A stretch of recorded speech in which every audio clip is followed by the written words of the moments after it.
Hello बच्चों, let's read the question. The question says Part A.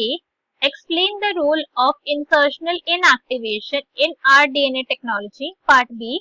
Draw plasmid PBR 322. यहाँ पे question के अंदर हमें क्या गिवन है? क्वेश्चन के अंदर हमें 2 स्टेटमेंट गिवन है कि हमें बताना है कि इंसर्शनल इनएक्टिवेशन का क्या रोल होता है रिकॉम्बिनेंट डीएनए टेक्नोलॉजी के अंदर, और हमें ड्रॉ करना है प्लाज्मिड PBR 322 का डायग्राम. सो क्वेश्चन हमारा स्टार्ट करते हैं. तो सबसे पहले हम क्वेश्चन को सॉल्व करने का की कॉन्सेप्ट देखेंगे. की कॉन्सेप्ट. तो क्वेश्चन को सॉल्व करने का की कॉन्सेप्ट क्या है हमारा पार्ट ए के लिए, कि हमें पता होना चाहिए कि इंसर्शनल इनएक्टिवेशन क्या होती है. राइट, हमें इस टेक्निक के बारे में पता होना चाहिए जिसका हम क्या करते हैं, यूज करते हैं रिकॉम्बिनेंट डीएनए टेक्नोलॉजी के अंदर. Okay, so we need to know about insertional inactivation. Part B के अंदर हमें क्या पता होना चाहिए कि हमें प्लाज्मिड PBR 322 का स्ट्रक्चर हमें पता होना चाहिए. सो क्वेश्चन स्टार्ट करते हैं हमारा.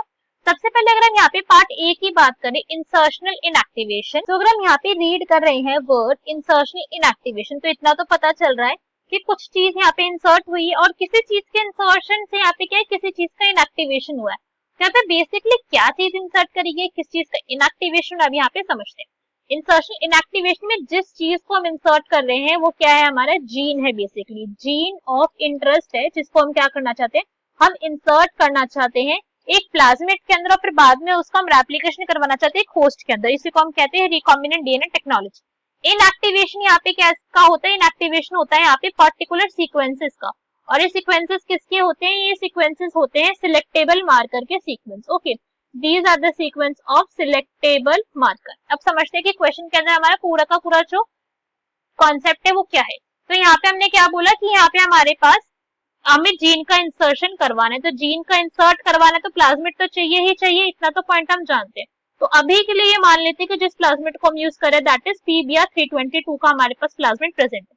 बाकी और किसी चीज पे फोकस नहीं कर रहे, अभी फोकस कर रहे हैं उस रीजन पे जिससे अभी हमारा काम है. ठीक है, तो यहाँ पे हमारे पास 2 रीजन प्रेजेंट होते हैं PBR 322 के अंदर. मेजरली ये वाले जिनको मैंने इस पोजीशन पे प्रेजेंट होते हैं, पोजीशन भी चेंज नहीं होती है उनकी, यही है तो यही है. तो ये जो 2 रीजन मैंने यहाँ पे ड्रॉ करे, ये वाला जो रीजन है इसको बोला जाता है AMTR और ये वाला जो रीजन है इसको बोला जाता है TET-R. जो AMTR एंड TET-R है अपने आप के अंदर क्या है, दीज आर 2 सिलेक्टेबल मार्कर जिसका मैंने अभी यहाँ पे मेंशन करा. AMTR stands for ampicillin resistant gene and TET-R represent for tetracycline resistant gene. ये दोनों के दोनों क्या है, ये दोनों के दोनों अपने आप के अंदर है रेजिस्टेंट जीन. ठीक है, किसके रेजिस्टेंट है, ये अपने रिस्पेक्टिव एंटीबायोटिक के रेजिस्टेंट जीन. तो इन बेसिकली इन दोनों के दोनों जीन का क्या रोल होता है, रेजिस्टेंट प्रोवाइड करवाना बैक्टीरिया को किसके अगेंस्ट, एंटीबायोटिक के अगेंस्ट जो मीडिया के अंदर प्रेजेंट है. तो नॉर्मल केस के अंदर जब ऐसा प्रेजेंट है, अभी कोई आपने इंसर्शन नहीं करवाया, दिख रहा है ना, कोई जीन एक्स्ट्रा थोड़ी डाला है. तो जब ये कौन सा केस है, जब यहाँ पे नो इंसर्शन है, नो इंसर्शन के केस में क्या होगा, अब जब ये वाला आपका प्लाज्मिड जो है, अब आपने इस प्लाज्मिड को 2 केसेस है यहाँ पे कि जब आपने इस वाले प्लाज्मिड को आप किसके अंदर डाला, आपने अपने बैक्टीरिया के अंदर डाला. ये आपका बैक्टीरिया है और ये प्रेजेंट है आपका plasmid, this is your plasmid. ठीक है, और प्लाज्मिड के अंदर आपके रीजन प्रेजेंट है AMPR के और TET-R के, ये दोनों के दोनों रीजन है. तो अब इस केस के अंदर अगर आपके मीडिया के अंदर क्या प्रेजेंट होगा, अगर अब प्रेजेंट होगा कोई भी एंटीबायोटिक, तो आपको ये ऑर्गेनिज्म क्या है, ये सर्वाइव कर जाएगा. राइट, ये कैसा कर जाएगा, ये सर्वाइव कर जाएगा क्योंकि इसके जीन्स इसके पास प्रेजेंट है, तो कोई प्रॉब्लम ही नहीं होगी इसको सर्वाइव करने में. तो ये कौन सा केस था, ये था केस नो इंसर्शन का. तो अभी यहाँ पे किसी चीज का इनएक्टिवेशन भी नहीं हुआ क्योंकि कुछ चीज इंसर्ट भी नहीं हुई है. इनएक्टिवेशन का पॉइंट कब आएगा, जब मैंने कहा कि मैं चाहती हूँ इस रीजन के अंदर किसी जीन को इंसर्ट करवाना, मुझे करवाना है, मेरा यहाँ पे रोल है. तो यहाँ पे क्या करा, ठीक है भाई जीन इंसर्ट करवाना तो करवा देते हैं, तो जीन का यहाँ पे इंसर्शन करा दिया. फॉर एग्जाम्पल TET-R के रीजन में ही यहाँ पे इतने वाली रीजन में हमने जीन का इंसर्शन करवा दिया. ठीक है, दिस इज द जीन जिसको इंसर्ट करवाया. तो अब यहाँ पे क्या हो चुका है, अब यहाँ पे केस हो चुका है इंसर्शन वाला. तो इस वाले केस को अब यहाँ पे समझते हैं. यहाँ पे हो चुका है इंसर्शन. जब यहाँ पर इंसर्शन हुआ तो इतना तो हम जानते हैं ना कि TET-R अपने आप के अंदर कोई हवा में तो चीज है नहीं, है तो अपने आप में ये भी सीक्वेंस ही, बिकॉज प्लाज्मिड है, प्लाज्मिड अपने आप में डीएनए है, डीएनए में होते तो न्यूक्लियोटाइड के सीक्वेंस ही है ना, और कुछ तो होता नहीं है. तो जैसे ही यहाँ पे क्या डाला है हमने, एक और जीन यहाँ पे इंसर्ट करा पूरे के पूरे सीक्वेंस में TET-R की, तो उसका क्या हो जाएगा, सीक्वेंस डिस्टर्ब होगा. ये पॉइंट हम समझ सकते हैं. यहाँ पे क्या हो जाएगी, यहाँ पे हो जाएगी सीक्वेंस डिस्टर्बेंस. ठीक है, सीक्वेंस क्या हो गया, यहाँ पे डिस्टर्ब हो चुका है, डिस्टर्बेंस हो गई. कैसे हुई है थोड़ा सा समझो. ये क्या है, ये पूरा का पूरा हमारे डीएनए स्ट्रैंड है, बहुत बड़ा होता है, बहुत सारे न्यूक्लियोटाइड होंगे, सब होगा. अभी मैंने क्या बोला कि अभी छोटा सा रीजन लिया है, इसे TET-R का एग्जांपल है ये कि यहाँ पे हमारे पास ये वाला जो रीजन है वो प्रेजेंट है, ठीक है। This is 5 prime to 3 prime, यहाँ पे क्या है, ये रीजन यहाँ पे प्रेजेंट है। एग्जाम्पल के लिए हमने यहाँ पे एक कॉम्प्लीमेंट्री जो है स्ट्रैंड यहाँ पे बना लिया, 5 prime to 3 prime and 3 prime to 5 prime. यहाँ पे अभी तक कुछ इंसर्शन नहीं था तो आराम से जो जीन है फंक्शन कर रहा है। अब यहाँ पे क्या करा, मैंने कहा कि मुझे इस वाली रीजन की और टी और जी के बीच में एक जीन को इंसर्ट करवाना है, और ये जीन क्या है, ये जो जीन है मेरा, दिस फॉर एग्जाम्पल ये जीन मेरा 3 न्यूक्लियोटाइड का जीन है और ये जीन है ATG, ये जीन को मुझे इंसर्ट करवाना है। तो जब इंसर्शन हो जाएगा तो 5 प्राइम टू 3 प्राइम, अगर अब मैं इसका सीक्वेंस देखूं तो क्या हो जाएगा, this will be ATG GCC, ये हो जाएगा सीक्वेंस। बिल्कुल चेंज हो गया, पहले तो कुछ और सीक्वेंस था, अब कुछ और सीक्वेंस हो गया।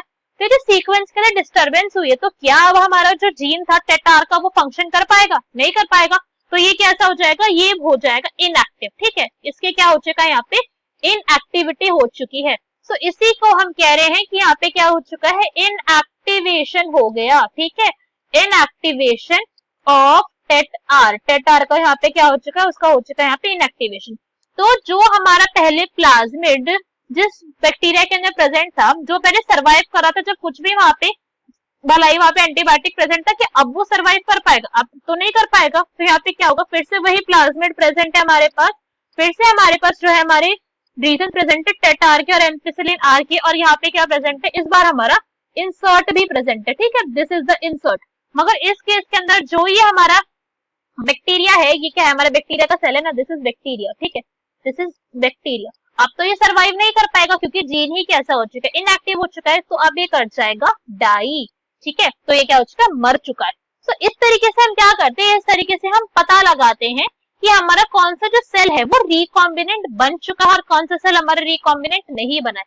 यही तो करा है ना हमने।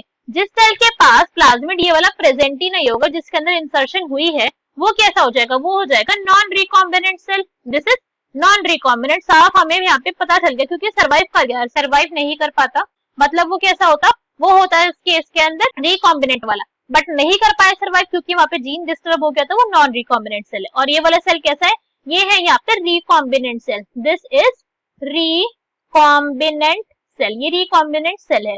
तो रोल क्या होता है इंसर्शन इनएक्टिवेशन का, टू डिस्टिंग्विश, क्या करते हैं हम यहाँ से डिस्टिंग्विश करते हैं, फिर आप बोल सकते हैं सिलेक्ट कर सकते हैं, distinguish between recombinant and non recombinant cell, या फिर competent and non competent cells भी बोल सकते हो, recombinant and non recombinant cell. हम इसको इसके थ्रू क्या है, इस टेक्निक के थ्रू हम इसका पता लगा सकते हैं। ओके, तो यहाँ पे जो एक और पॉइंट हमको यहाँ पे छोटा सा और याद रख लेना चाहिए कि यहाँ पे क्या बोला, नॉन रिकॉम्बिनेंट सेल बना, रिकॉम्बिनेंट सेल बना।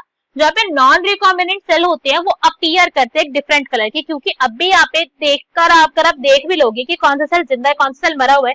तो पॉइंट जो था वो इतना आसान नहीं था ना यहाँ पे, बिकॉज हम देख ही नहीं पा रहे हैं सेल को, इसलिए सारे का सारा यहाँ पे प्रॉब्लम हो रही है। तो जो सेल जो है यहाँ पे कैसा हो जाएगा, यहाँ पे जो है नॉन रिकॉम्बिनेंट सेल, जिसके अंदर क्या है, जीन का हमने इंसर्शन नहीं करवाते हैं, फिर जिसके अंदर प्लाज्मिड का अपटेक नहीं हुआ है, उस केस के अंदर यहाँ पे क्या हो जाएगा, वो अपीयर करेगा ब्लू इन कलर, ठीक है। वो कैसा दिखेगा, वो ब्लू दिखेगा, ब्लू कलर का सेल होगा वो।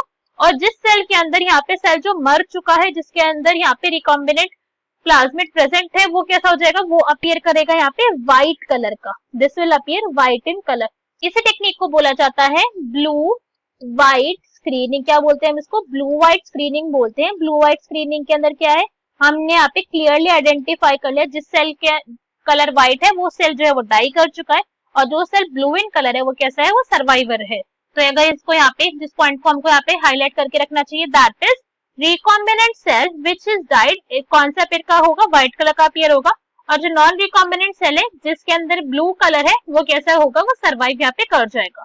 और यहाँ पे बेसिकली क्या हुआ है, इंसर्शन की वजह से सीक्वेंस डिस्टर्ब हुआ है और हमारा इनएक्टिवेशन हो चुका है पर्टिकुलर जीन का। ओके, सो नेक्स्ट पार्ट देखते हैं। क्वेश्चन के तरफ से नेक्स्ट पार्ट में बोला गया कि हमें PBr322 का डायग्राम ड्रॉ करना है। अब इसका डायग्राम ड्रॉ करते हैं। तो हम यहाँ पे हमारा PBr322 का प्लाज्मिड का हमने यहाँ पे आउटर स्ट्रक्चर तो बना लिया है, कितने कितने यहाँ पे सेगमेंट्स प्रेजेंट है, बट हर सेगमेंट का एक अपना पर्टिकुलर नेम है और वही नेम होता है, ठीक है। आप नेम को इंटरचेंज नहीं कर सकते, ना ही आप साइड को इंटरचेंज कर सकते हो।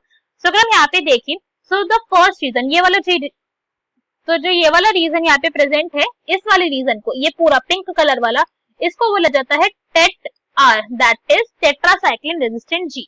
जो ये वाला हमारा रीजन है, ये वाला पर्टिकुलर साइट किसकी होती है रिकॉग्निशन साइट, ये होती है बाम एच फर्स्ट एंजाइम की, ठीक है। ये वाली जो साइट है प्रेजेंट इस वाली पोजीशन पे, दिस इज ऑफ साल फर्स्ट साइट, ये साल फर्स्ट की साइट है हमारी। अब इसी रीजन में हम इधर वाले पिंक रीजन पर आए, दिस रीजन, तो ये होता है हमारा AMPR, that is ampicillin resistant gene. यहाँ पे भी क्या होती है, दो एंजाइम की साइट प्रेजेंट है। जो फर्स्ट साइट यहाँ पे होती है वो होती है PVU फर्स्ट की, और जो सेकंड साइट यहाँ पे प्रेजेंट होती है वो होती है PST फर्स्ट की। Okay, next is PST first. इसके बाद यहाँ पे जो आप ये वाला रीजन देख रहे हो लाइट कलर का, ये होता है इको RI का साइट सीक्वेंस, और यहाँ पे जो आपको ये वाला रीजन दिख रहा है, यहाँ पे दो एंजाइम्स के होते हैं, दैट इज क्ला first and Hind third. Hind third का भी यहाँ पे सीक्वेंस प्रेजेंट है। तो काफी सारे एंजाइम्स के यहाँ पे क्या होती है, सीक्वेंस होते हैं PBR322 के अंदर। अब यहाँ पे ओरी की प्रेजेंस होती है, तो जो ये वाला रीजन है, दिस पर्टिकुलर रीजन इज ओरी। ओरी इज ओरिजिन ऑफ एप्लीकेशन, जहाँ से प्लाज्मिड का एप्लीकेशन स्टार्ट होता है। ये वाली जो येलो वाली साइट है हमारी, this is of ROP site या ROP की साइट है। और जो ये वाला रीजन है हमारा, ये एक और एंजाइम का होता है which is PVU second. Okay, यहाँ पे PVU सेकेंड एंजाइम प्रेजेंस होता है। तो ये पूरा का पूरा क्या है हमारा PBR322 प्लाज्मिड का स्ट्रक्चर है। I hope you understood the explanation well. Best of luck. Thank you.